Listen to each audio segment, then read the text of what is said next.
آگے اللہ سبحانہ تعالیٰ فرماتے ہیں وَإِذَا تُتْلَى، اور جب تلاوت کی جاتی ہیں علیہم ان پر آیاتنا ہماری آیات.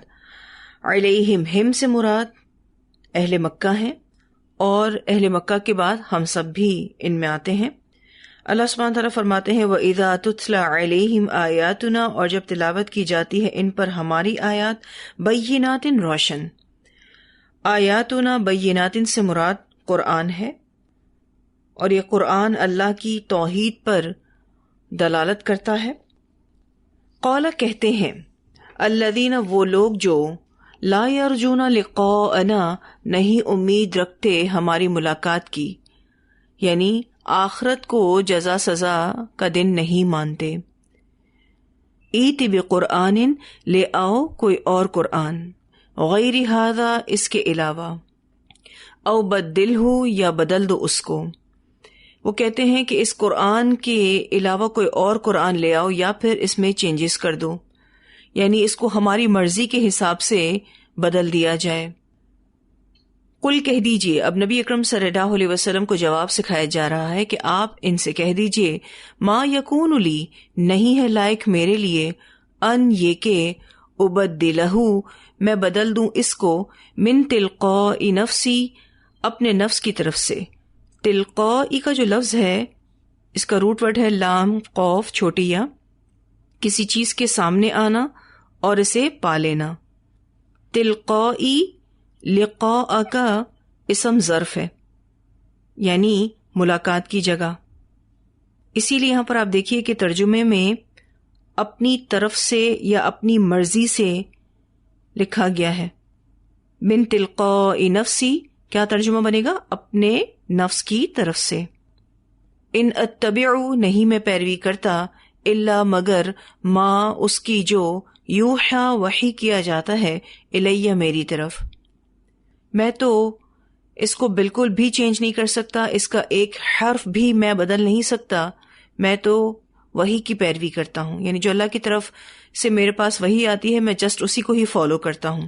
اگر میں نے کوئی بھی چینجز کی، انی بے شک میں، اخاف میں ڈرتا ہوں، ان عصیت ربی اگر میں نے نافرمانی کی اپنے رب کی، عذاب یوم عظیم بڑے دن کے عذاب سے. یعنی اگر میں نے نافرمانی کی تو مجھے بڑے دن کے عذاب سے ڈر لگتا ہے. اب یہاں پر جو بات ہو رہی ہے وہ یہ، ایکچولی نبی اکرم صلی اللہ علیہ وسلم جب مشرکین کے سامنے قرآن پاک کی ان آیتوں کو تلاوت فرماتے جس میں اللہ سبحانہ تعالیٰ کی توحید کا ذکر ہوتا، شرک کی تردید ہوتی، آخرت کا بیان ہوتا، تو یہ مشرکین کہا کرتے تھے کہ اس قرآن کے علاوہ کوئی اور قرآن لاؤ جس میں ہمارے بتوں کی عیب جوئی نہ ہو، یا ان آیتوں کے بدلے جن سے ہمیں تکلیف پہنچتی ہے دوسری آیتیں لے آؤ جنہیں سن کر ہمیں تکلیف نہ پہنچے. اور وہ یہ بھی کہتے تھے کہ اس قرآن کو اس لیے بدل دو کیونکہ اس پر عمل نہیں ہو سکتا. ٹھیک ہے جی، ایک تو ایسا قرآن لاؤ جس میں شرک کی تردید نہ ہو، اور ہماری بداعمالیوں کی سزا نہ ہو، ہمارے بتوں کی عیب جوئی نہ ہو، کیونکہ یہ باتیں سن کر ہمیں تکلیف ہوتی ہے. سو اس کو چینج کر دو. تو نبی اکرم صلی اللہ علیہ وسلم کو اللہ تعالیٰ نے یہ جواب دینے کا حکم دیا کہ آپ کہہ دیجئے کہ میں اپنی طرف سے ایک حرف کی تبدیلی بھی نہیں لا سکتا، میں تو جسٹ وحی کو فالو کرنے والا ہوں، میں اللہ کا حکم بجا لانے والا ہوں، میں تو اس کا بندہ اور محض پیغمبر ہوں. اگر میں نے اللہ کی نافرمانی کی تو قیامت کے دن کے عذاب سے میں ڈرتا ہوں. تو قرآن کو تبدیل کرنا، من مانے مطلب نکالنا، یا کوئی اور بات اللہ سے منسوخ کرنا، یہ بڑے عذاب کو دعوت دینے والی بات ہے. آج آپ دیکھیے لوگ کتنے آرام سے قرآن کے معنی کو بدلنے کی کوشش کرتے ہیں، اس کی تفسیر میں چینجز کرتے ہیں، ریفرنسز کے بغیر اللہ کی بات کو پہنچاتے ہیں. کچھ لوگ تو ایسے ہیں جو اپنے الہام کے مطابق تفسیر کرتے ہیں. اب اللہ ہی بہتر جانتا ہے کہ ان کو الہام ہوا بھی ہے یا نہیں، اور اگر ہوا بھی ہے جیسا کہ ان کا خیال ہے تو وہ قرآن کا ترجمہ یا تفسیر نہیں بن سکتا، کیونکہ قرآن مکمل ہو چکا، نبی اکرم صلی اللہ علیہ وسلم اس کی تفسیر کر کر جا چکے. پھر یہ کہ قرآن میں تبدیلی ہوئی لیکن دوران نبوت ہوئی، اور وہ اللہ کی طرف سے تھی. جیسا کہ سورۃ البقرہ آیت نمبر 106 میں اللہ سبحانہ تعالیٰ فرماتے ہیں ما ننسخ من آیت او ننسها نأتی بخیر منها او مثلها الم تعلم ان اللہ علی کل شیء قدیر. جو بھی ہم منسوخ کرتے ہیں یعنی کینسل کرتے ہیں آیت میں سے یا ہم بھلا دیتے ہیں اس کو، لے آتے ہیں ہم اس سے بہتر یا اس جیسی ہی. کیا تم جانتے نہیں ہو کہ بے شک اللہ تعالیٰ ہر چیز پر قدرت رکھنے والا ہے. تو چینجز ہوئیں لیکن دوران نبوت ہوئیں اور وہ اللہ کی طرف سے تھی. تو نبی اکرم صلی اللہ علیہ وسلم سے یہ کہا گیا کہ آپ ان کو جواب دے دیں کہ یہ دونوں باتیں ہی پاسبل نہیں. کون سی دونوں باتیں؟ کہ قرآن کے علاوہ کوئی دوسرا قرآن لے آؤ یا پھر اس میں ہماری مرضی کے حساب سے چینجز کر دو، کیونکہ آپ صلی اللہ علیہ وسلم تبدیلی کرنے کا اختیار نہیں رکھتے. پھر مزید تاکید کہ میں وحی کی پیروی کرتا ہوں، میں اس میں کمی بیشی نہیں کر سکتا. اگر میں نے ایسا کیا تو مجھ پر بڑے دن کا عذاب آئے گا. قل کہہ دیجئے لو شاء، اگر چاہتا اللہ ما تلوتہ، نہ میں تلاوت کرتا اس کی علیکم تم پر، ولا اور نہ ادراکم بہ، خبر دیتا تم کو اس کی.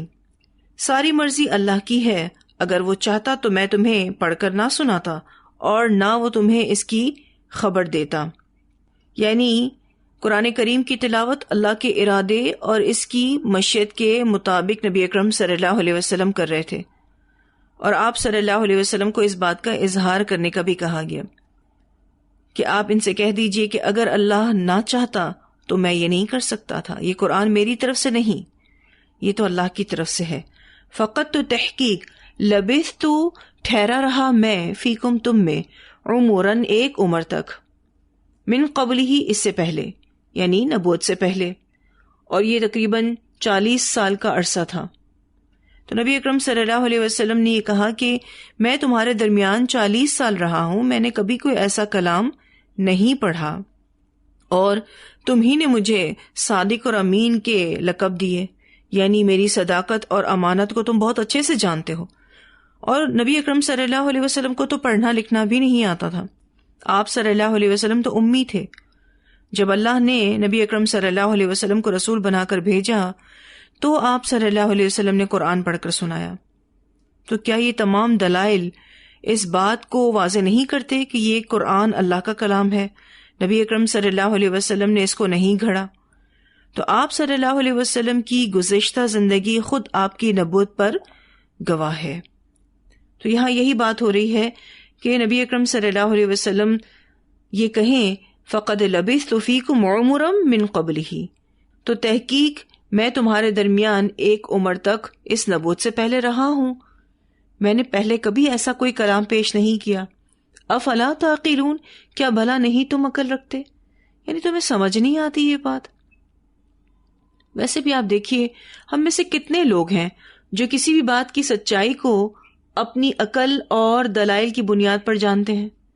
زیادہ تر لوگ خواہشات پر چلتے ہیں، اپنی عقل سے سمجھنا اور دلائل کو جاننے کی کوشش ہی نہیں کرتے. اسی لیے یہاں کہا جا رہا ہے افلا تعقلون، کیا بھلا نہیں تم عقل رکھتے یا عقل سے کام نہیں لوگے. پھر فرمایا فمن، تو کون، اظلم، زیادہ بڑا ظالم ہے، ممن افترا، اس سے جو گھڑ لے، علی اللہ، اللہ تعالیٰ پر، کذباً، جھوٹ، او کذب بآیاتہ، یا جھٹلائے اس کی آیات کو.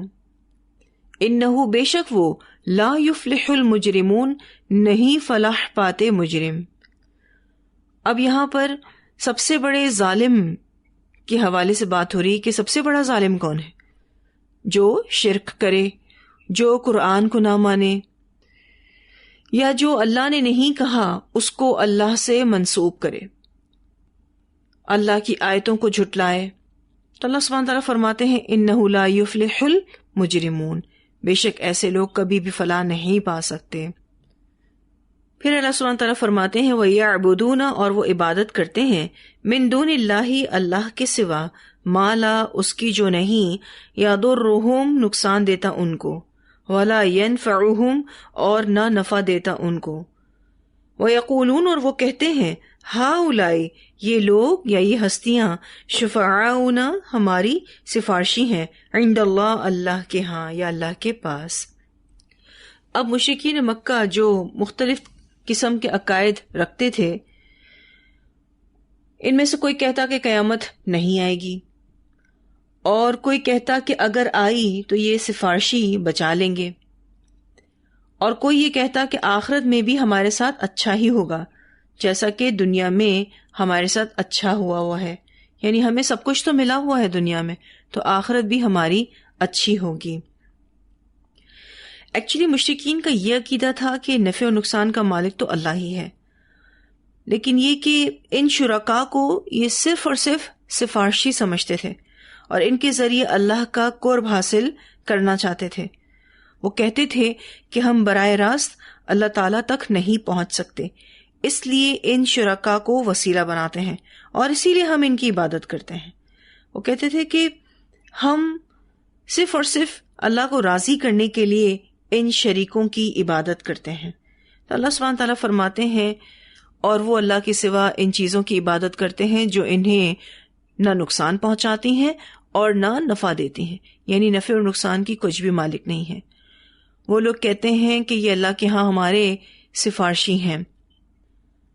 کل کہہ دیجئے، اب نبی اکرم صلی اللہ علیہ وسلم سے جواب دلوایا جا رہا ہے کہ آپ ان سے کہہ دیجئے اتنبئون کیا تم خبر دیتے ہو اللہ تعالیٰ کو بما ساتھ اس کے جو لا یعلم نہیں وہ جانتا فی السماوات آسمانوں میں ولا فی الارض اور نہ زمین میں. یعنی تم اللہ سبحانہ تعالیٰ کو اس چیز کی خبر دیتے ہو جسے وہ نہ آسمانوں میں جانتا ہے اور نہ زمین میں. یہاں پر ہرگز یہ معنی نہیں کہ اللہ تعالیٰ کا علم ناقص ہے، نعوذ باللہ، بلکہ کہنا یہ مقصود ہے کہ یہ بالکل جھوٹی اور بے بنیاد بات ہے. اتنبئون اللہ بما لا یعلم فی السماوات ولا فی الارض، اس کا ایک معنی پھر یہ ہوگا کہ شریک بنانے کی خبر دیتے ہو، یعنی تم اللہ تعالیٰ کو یہ بتاتے ہو کہ اس کا کوئی شریک ہے. اور دوسرا معنی یہ ہوگا کہ غیر اللہ کو اللہ سے منسوب کر کے کہتے ہو کہ ایسا کرنے کا اللہ تعالیٰ نے کہا ہے. تو اللہ سبحانہ تعالیٰ فرماتے ہیں کہ کیا تم اللہ تعالیٰ کو اس شرک کی خبر دیتے ہو جس کو اللہ تعالیٰ نہیں جانتے، نہ آسمانوں میں اور نہ زمین میں، یعنی ایسی کوئی بات ہے ہی نہیں، یہ بالکل جھوٹی اور بے بنیاد بات ہے. سبحانہ پاک ہے وہ، وتعالی اور بلند ہے، عما یشرکون اس سے جو وہ شریک ٹھہراتے ہیں. اللہ سبحانہ تعالیٰ ان تمام شرکوں سے پاک ہے. پھر اللہ سبحانہ تعالیٰ فرماتے ہیں وما کان الناس اور نہ تھے لوگ الا مگر امتوں واحدہ امت ایک ہی، یعنی امت مسلمہ تھے، توحید پر تھے. فاختلفوا پھر انہوں نے اختلاف کیا. اب جب اللہ سبحانہ تعالیٰ نے شرک کی کوئی دلیل ہی نہیں رکھی تو پھر یہ شرک آیا کیسے؟ ہونا تو صرف اور صرف توحید چاہیے تھا. تو اللہ سبحانہ تعالیٰ یہاں بتا رہے ہیں کہ کائنات میں شرک نہیں تھا، لیکن پھر یہ بعد میں شروع ہوا. تو یہ شرک کیسے شروع ہوا؟ اس آیت میں یہ بات بتائی جا رہی ہے کہ تمام لوگ ایک ہی دین، ایک ہی طریقے پر تھے، یعنی توحید پر تھے، امت مسلمہ تھے. پھر ان میں اختلاف ہو گیا اور لوگوں نے اللہ کے ساتھ معبود بنا لیے، لوگوں نے مشکل کشا اور حاجت روا بھی بنا لیے، یعنی دین فطرت کو چھوڑ کر اپنی خواہشات کی اتباع شروع کر دی اور بتوں کی پوجا کرنے لگے اور مختلف جماعتوں میں بٹ گئے. تو یہاں شرک کی جو وجہ بتائی جا رہی ہے وہ کیا ہے؟ فاختلفوا پھر انہوں نے اختلاف کیا.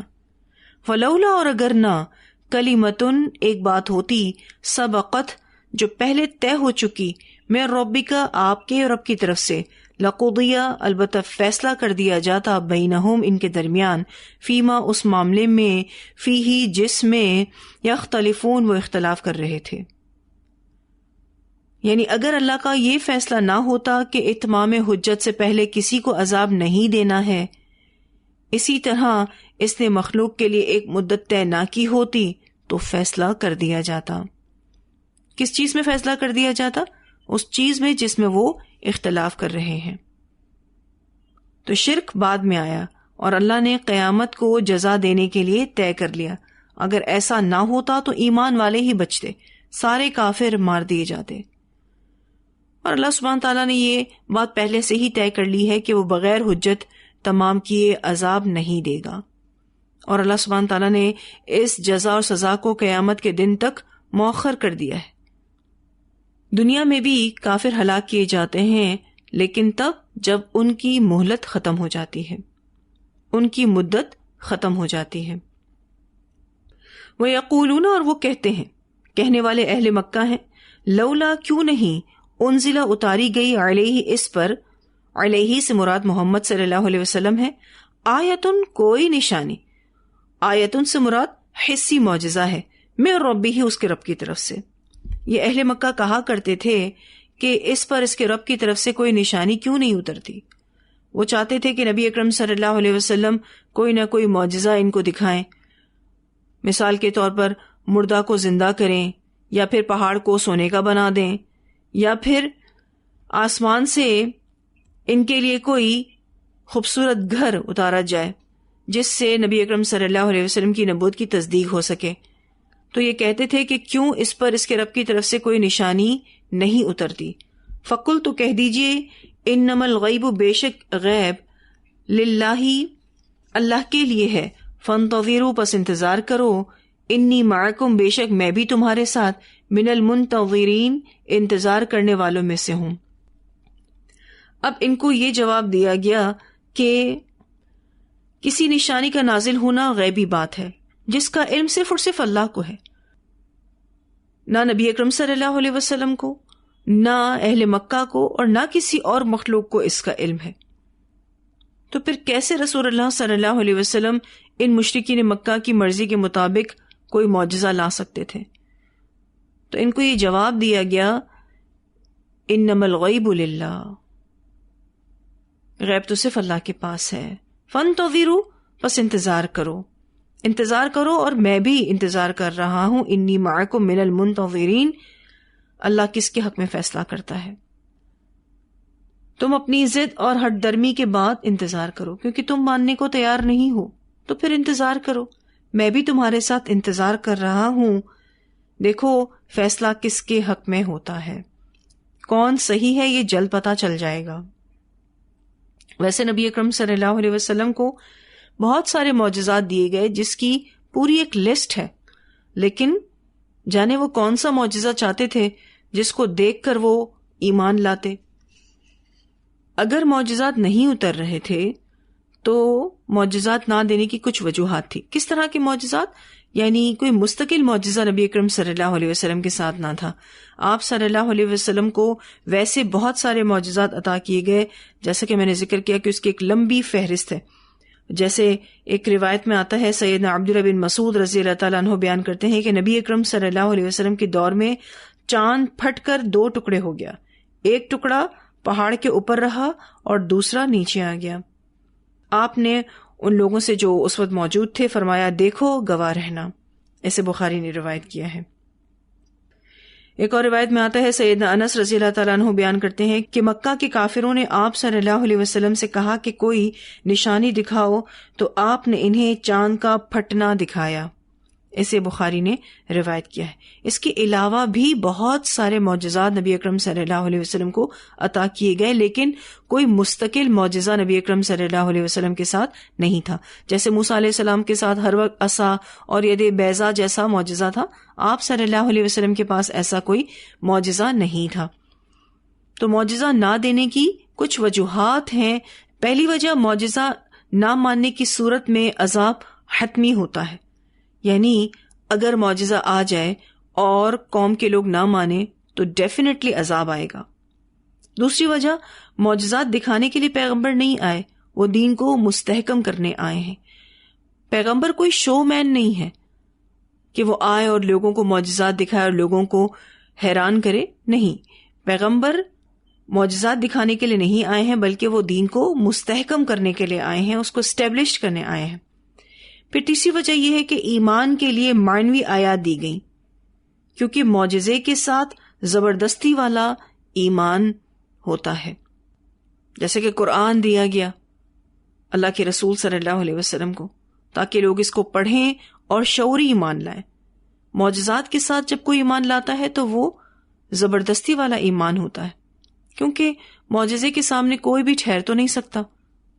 پھر ایک اور وجہ یہ کہ پچھلی قومیں بھی نہیں مانی تھیں، یعنی معجزات پہلے انبیاء کو دیے گئے لیکن اس کے باوجود بھی ان کی قومیں نہ مانی. اسی وجہ سے نبی اکرم صلی اللہ علیہ وسلم کو مستقل معجزہ کوئی بھی نہیں دیا گیا، تاکہ لوگ جب بھی ایمان لائیں تو شعوری ایمان لائیں، قرآن کو پڑھیں، اس کو سمجھیں اور شعوری ایمان لائیں. تو یہاں الحمدللہ ہمارا یہ لیسن مکمل ہوا. اتنی آیات کی ہم تلاوت سنتے ہیں. وَإِذَا تُتْلَى عَلَيْهِمْ آيَاتُنَا بَيِّنَاتٍ قَالَ الَّذِينَ لَا يَرْجُونَ لِقَاءَنَا ائْتِ بِقُرْآنٍ غَيْرِ هَذَا أَوْ بَدِّلْهُ قُلْ مَا يَكُونُ لِي أَنْ أُبَدِّلَهُ مِنْ تِلْقَاءِ نَفْسِي إِنْ أَتَّبِعُ إِلَّا مَا يُوحَى إِلَيَّ إِنِّي أَخَافُ إِنْ عَصَيْتُ رَبِّي عَذَابَ يَوْمٍ عَظِيمٍ. قُلْ لَوْ شَاءَ اللَّهُ مَا تَلَوْتُهُ عَلَيْكُمْ وَلَا أَدْرَاكُمْ بِهِ فَقَدْ لَبِثْتُ فِيكُمْ عُمُرًا مِّن قَبْلِهِ أَفَلَا تَعْقِلُونَ. فَمَنْ أَظْلَمُ مِمَّنِ افْتَرَى عَلَى اللَّهِ كَذِبًا أَوْ كَذَّبَ بِآيَاتِهِ إِنَّهُ لَا يُفْلِحُ الْمُجْرِمُونَ. وَيَعْبُدُونَ مِن دُونِ اللَّهِ مَا لَا يَضُرُّهُمْ وَلَا يَنفَعُهُمْ وَيَقُولُونَ هَؤُلَاءِ شُفَعَاؤُنَا عِندَ اللَّهِ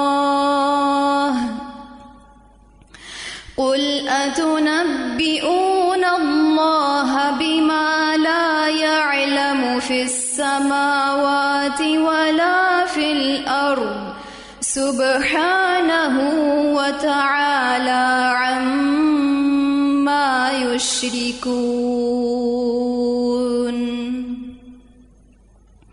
وَمَا كَانَ النَّاسُ إِلَّا أُمَّةً وَاحِدَةً فَاخْتَلَفُوا وَلَوْلَا كَلِمَةٌ سَبَقَتْ مِنْ رَبِّكَ لَقُضِيَ بَيْنَهُمْ فِيمَا فِيهِ يَخْتَلِفُونَ. وَيَقُولُونَ لَوْلَا أُنْزِلَ عَلَيْهِ آيَةٌ مِّن رَّبِّهِ فَقُلْ إِنَّمَا الْغَيْبُ لِلَّهِ فَانتَظِرُوا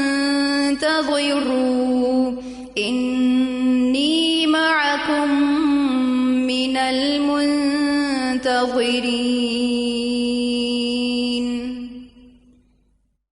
بہت ہی اہم لیسن، اور اس میں جو بہت اہم حصہ اس لیسن کا جس میں ہم نے 2 طرح کے گروہوں کا ذکر پڑا. ایک گروہ جو اللہ کا نافرمان تھا، دنیا میں ہی پڑا ہوا تھا، اللہ کی آیات سے غافل تھا، تو اللہ سبحانہ وتعالیٰ نے فرمایا کہ ان کا ٹھکانہ آگ ہے بوجہ اس کے جو وہ کمائی کرتے تھے، یعنی ان کے اپنے ہی ہاتھوں کی کرتوتوں کی وجہ سے وہ جہنم رسید ہوں گے. ان کے برعکس ایسے لوگ جو ایمان لائے اور عمل صالح کے ساتھ اپنی زندگی کو گزارا، جو کہ بہت ڈیفیکلٹ ٹاسک تھا لیکن پھر بھی وہ اس ٹاسک کو پورا کر گئے، تو اللہ سبحانہ تعالیٰ ان کی رہنمائی کرے گا ان کے ایمان کی وجہ سے. وہ رہنمائی اللہ تعالیٰ دنیا میں بھی کرے گا اور آخرت میں بھی کرے گا، اور جس کی تفصیلاً بات ہم نے آیات میں پڑھی بھی. اور پھر اللہ سبحانہ تعالیٰ ان کو نعمتوں بھری جنت میں داخل کرے گا، اور پھر وہاں پر وہ جنت میں جس طرح سے زندگی گزاریں گے اس لائف سٹائل کا بھی ذکر کیا گیا.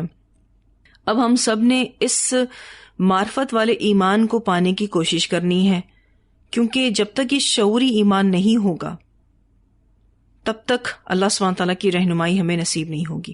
اچھا، ہمیں کتنا یقین ہے کہ اللہ ہماری رہنمائی کرے گا؟ یہ یقین بھی ہمارا بہت مضبوط ہونا چاہیے، کیونکہ آپ دیکھیے کہ جب ہمارا یقین اور ایمان اللہ پر مضبوط ہوتا ہے تبھی ہمیں وہ چیز نصیب ہوتی ہے جس کا وعدہ قرآن پاک میں کیا گیا ہے. جیسے کہ یہاں اللہ سبحانہ تعالیٰ فرماتے ہیں یہدیہم ربہم بایمانہم. کوئی بھی مشکل آئے، کوئی بھی پریشانی آئے، اس وقت ہمارا یہ ایمان ہونا چاہیے کہ اللہ ہمیں گائیڈ کرے گا، اللہ تعالیٰ ہماری رہنمائی کرے گا، اور اللہ کرتے بھی ہیں الحمدللہ. اللہ سبحانہ تعالیٰ کا اتنا بہترین معاملہ ہوتا ہے اپنے مومن بندے کے لیے کہ وہ اس کا ہاتھ بن جاتا ہے، وہ اس کا پیر بن جاتا ہے، وہ اس کا کان بن جاتا ہے، وہ اس کی آنکھیں بن جاتا ہے. ہر اعتبار سے وہ اپنے بندے کو گائیڈ کرتا ہے. بس وہ یہ دیکھنا چاہتا ہے کہ اس کا کتنا کامل ایمان ہے اس بات پر کہ میرا رب میرے ساتھ ہے، وہ میری رہنمائی کرے گا. انشاءاللہ آپ آگے پڑھیں گے جب حضرت ابراہیم علیہ السلام ہجرت کو نکلتے ہیں، ان کو کچھ نہیں پتا ہوتا کہ وہ کس ملک میں جائیں گے، کس شہر میں جائیں گے. بس وہ ہجرت کرنے کے لیے نکل گئے اور بڑے ہی مان سے کہا ان معی ربی سیہدین، بے شک میرے ساتھ میرا رب ہے، وہ مجھے ڈیفینیٹلی گائیڈ کرے گا. ایسا ایمان چاہیے، کیونکہ بہت سارے ایسے سرکمسٹینسز ہوتے ہیں، بہت سارے ایسے حالات ہوتے ہیں ہمارے کہ جس میں ہمیں کچھ سمجھ نہیں آ رہا ہوتا کہ کرنا کیا چاہیے یا کیا ہوگا آگے. تو اللہ سبحانہ تعالیٰ پر ایمان کہ اللہ ضرور ہمیں گائیڈ کرے گا. ایک اور تلاوت ہم ان آیات کی سنتے ہیں. وَإِذَا تُتْلَى عَلَيْهِمْ آيَاتُنَا بَيِّنَاتٍ قَالَ الَّذِينَ لَا يَرْجُونَ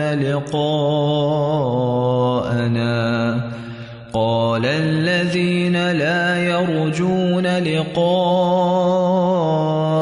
ائْتِ بِقُرْآنٍ غَيْرِ هَذَا أَوْ بَدِّلْهُ قُلْ مَا يَكُونُ لِي أَنْ أُبَدِّلَهُ مِنْ تِلْقَاءِ نَفْسِي إِنْ أَتَّبِعُ إِلَّا مَا يُوحَى إِلَيَّ إِنِّي أَخَافُ إِنْ عَصَيْتُ رَبِّي عَذَابَ يَوْمٍ عَظِيمٍ. قُلْ لَوْ شَاءَ اللَّهُ مَا تَلَوْتُهُ عَلَيْكُمْ وَلَا أَدْرَاكُمْ بِهِ فَقَدْ لَبِثْتُ فِيكُمْ عُمُرًا مِّن قَبْلِهِ أَفَلَا تَعْقِلُونَ. فَمَنْ أَظْلَمُ مِمَّنِ افْتَرَى عَلَى اللَّهِ كَذِبًا أَوْ كَذَّبَ بِآيَاتِهِ إِنَّهُ لَا يُفْلِحُ الْمُجْرِمُونَ. وَيَعْبُدُونَ مِن دُونِ اللَّهِ مَا لَا يَضُرُّهُمْ وَلَا يَنفَعُهُمْ وَيَقُولُونَ هَؤُلَاءِ شُفَعَاؤُنَا عِندَ اللَّهِ قُلْ أَتُنَبِّئُونَ ينبئون الله بما لا يعلم في السماوات ولا في الأرض سبحانه وتعالى عما يشركون وما كان الناس إلا أمة واحدة فاختلفوا ولولا كلمة سبقت من ربك لقضي بينهم فيما فيه يختلفون ويقولون لولا أنزل عليه آية من ربه فقل إنما الغيب لله فانتظروا إني معكم من المنتظرين.